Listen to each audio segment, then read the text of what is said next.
Gold prices have surged sharply this year, but the rally looks like is coming to an end as prices have slipped 7% from April 22nd's peak of 1 lakh rupees per 10 grams. The international gold prices also fell more than 4% last week, which is the steepest weekly fall since November 2024. Since the wedding season of June and July is nearing, jewelers are also seeing a rise in demand for 18-carat plain gold jewelry and 22-carat traditional jewelry. So now let's understand the rise and fall of gold prices and why when gold prices rise, stock markets fall, and when stock markets rise, gold prices fall.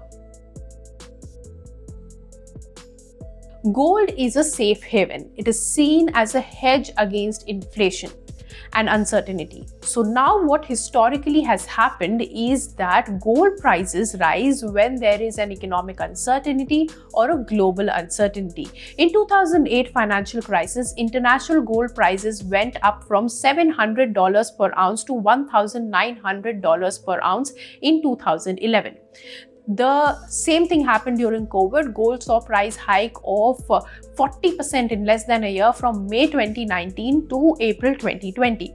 Now, when Russia-Ukraine war hit and Middle East war escalated and US tariff concerns were high, prices rose sharply for gold too, over 20% this year alone. Economic uncertainties lead to weaker currencies, and so gold's appeal becomes high as an inflation hedge. It is a safety asset is what experts say. So here the crisis hit and gold prices rise. What's happening now is that US-China trade talks are happening. Russia and Ukraine are talking of a ceasefire. So there is some stability or de-escalation, and that is what is being seen. So the gold prices are falling a bit. Now let's understand its relation with stock market. It is an inverse relationship, meaning when stock markets fall, gold prices shine. When gold falls, the market mostly is in an uptrend. We all know what happened to the stock market during the 2008 financial crisis and COVID-19 era. And even now, stock markets were falling, Nifty by around 2.5% in the first 3 months of 2025, where tensions were high, when gold surged 17%. But do jewelry stocks perform well when gold prices rise? Well, that's complicated too. In short term, a spike in gold prices benefits jewelry stocks by boosting margins through inventory.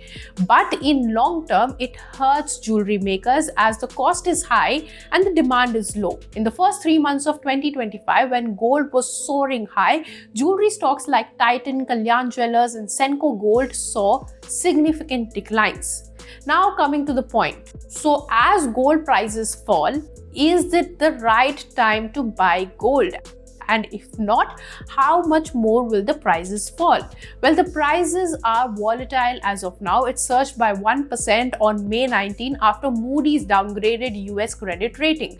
But then it fell again on May 20th. Axis Securities said that gold prices are showing signs of stress, and with this, concerns of rising over a potential break below a critical support band can trigger further downside. Reports say that Russia-Ukraine peace deal hopes could limit the gains of gold and silver, even as Moody's has downgraded US credit rating and dollar index is showing some decline. As of now, way to wealth brokers have placed support at 92,055 and resistance at 93,274.